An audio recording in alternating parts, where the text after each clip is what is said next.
Greetings, everyone. Welcome back. It's Vin Ho of InternationalVin.com. The April 30th, 1975 marks the 50th anniversary of the end of the Vietnam War. And despite being the end of the war, it was the beginning of life in America for me and my family. So in this video, I'm going to share with you my family story of how we ended up in America and thrived the last 50 years. All right, so in April 1975, during the fall of Saigon, as you know, the Northern Communists were against the Southern Vietnamese Army and helped by the United States soldiers and military. And as America and the South Vietnamese were losing the war, in April, the communists converged on Saigon, or today we call it Ho Chi Minh City. And my parents, as the rest of the country, were scrambling to get out of Saigon. And, people were going off on boats. They were scrambling on rooftops via helicopter, etc. So my parents and siblings were lucky enough to get one of the last flights out of Saigon. And they were able to fly first to Wake Island, and then the Philippines, and then ultimately to the United States in Arkansas, where they stayed for about 6 months to get processed to enter or be sponsored by a family. And it was very interesting because a young couple called Daniel and Sally Shipley in rural Missouri, outside of St. Louis, in Marthasville, they heeded the call by going to a Sunday sermon, and their priest had pleaded with the congregation to help immigrants as much as they could. And they heeded that call and decided to sign up and sponsor my parents and my family, able to sponsor them. And they were aligned up with both families. And before you know it, my parents' prayers were answered, and they got sponsored to come to Marthasville, Missouri. And then about 6 months later, I was born in October 1975. So I have a few pictures. I've been looking through the photo album, and it was interesting to see at that time how young my parents looked, and my siblings, my sisters were maybe 10 and 4 at that time, and my older brother was 2 years old. And then, of course, as I mentioned, I was born shortly after our arrival. And I can't help but think about the cultural shock that my parents went through, because they didn't have really any money, and they didn't have any belongings. And of course, their English skills was very minimal. And so they had to start to learn basic English words and phrases, and they took on menial jobs. I think my dad was a dishwasher at a restaurant, and then they would go to church, of course, with the rest of the family on Sundays, and the rest of the time they were consumed with putting food on the table and getting us kids dressed and, out the door every day. So that's kind of what they went through the first 6 months with the Shipley family. And of course, inevitably, there were cultural misunderstandings and occasions such as that because of the cultural differences, the language barrier, and expectations.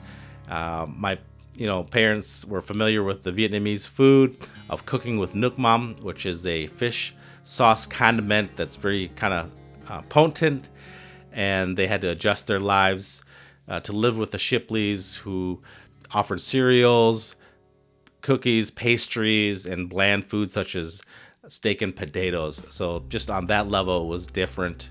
And so they had to get along in the next 6 months or so and live together. And then around that time, my mother heard word from her older brother living in southern Minnesota in a town called Mankato, and he called and told them that there were good opportunities, good jobs, and you could make a life for yourself up there. So on that bit of advice, my parents decided to move up to southern Minnesota to Mankato and establish their lives there. And the First Presbyterian Church offered to help them get settled. I think they made a down payment or helped with the house. And then my parents were trying to get jobs. My mother was a seamstress, so she did that for a few years. And my dad was training to be a welder at one of the companies in town, while we kids were sent off to Catholic schools. So that was pretty much the first few years in Minnesota.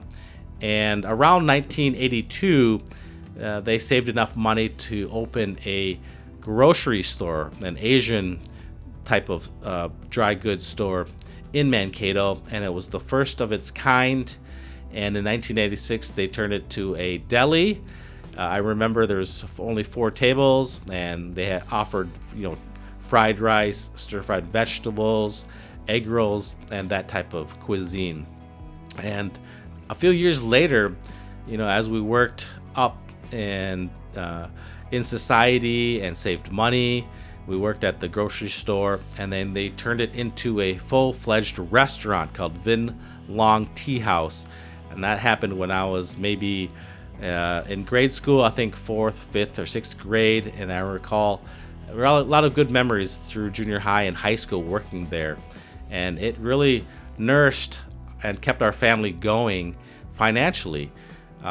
We were able to attend the Catholic school system from K through high school, and then my parents made enough money to send us off to college, all 4 kids, and some of us attending private schools too. So it was a significant time in my life, and I remember just having the family restaurant and having all the connections in town and just working there with the other staff people. It was a proud time in my life because it was a family business, and I was proud to give back and work there. And so I was always employed and busy. So I really enjoyed that period of my life. And then after attending St. John's University in central Minnesota, around 1998, my parents decided to make a permanent move to Florida. I think they were getting sick of the Minnesota winters.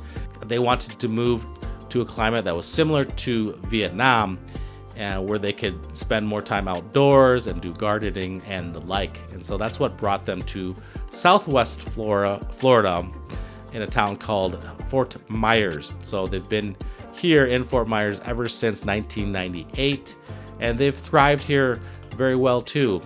They've first ran a commercial boat canvas business, since my mother was a seamstress back in the day.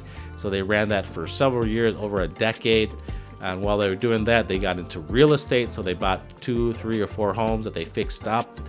And then they bought properties and land, and they started to save and do that type of investment.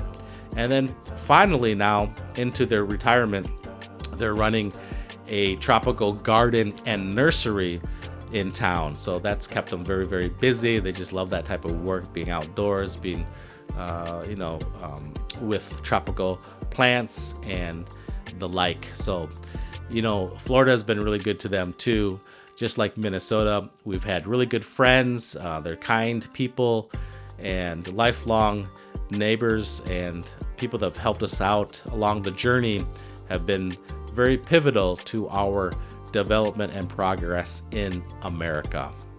So our livelihoods have been really blessed being here in America. We kids have all gotten a good education. We're all college educated. We have good careers, and we've been a success here in the United States. And that's all attributed to the Shipleys, who took a leap of faith to sponsor my family, who had a unfamiliar culture, language, halfway around the world, and they just took that chance on my parents. And with luck and God's grace, we've done well here in America. And so upon reflection, I'm very thankful for our time and for the Shipleys and for my parents who've instilled hard work and getting a good education and perseverance, and just listening and hearing their story, it motivates me to work hard for myself and my family too. So that is a quick family history, a snapshot of my parents and my siblings and the rest of my family coming to America and thriving in the United States. And I hope you appreciate the story, and I look forward to sharing more in the months and years to come. Thank you very much.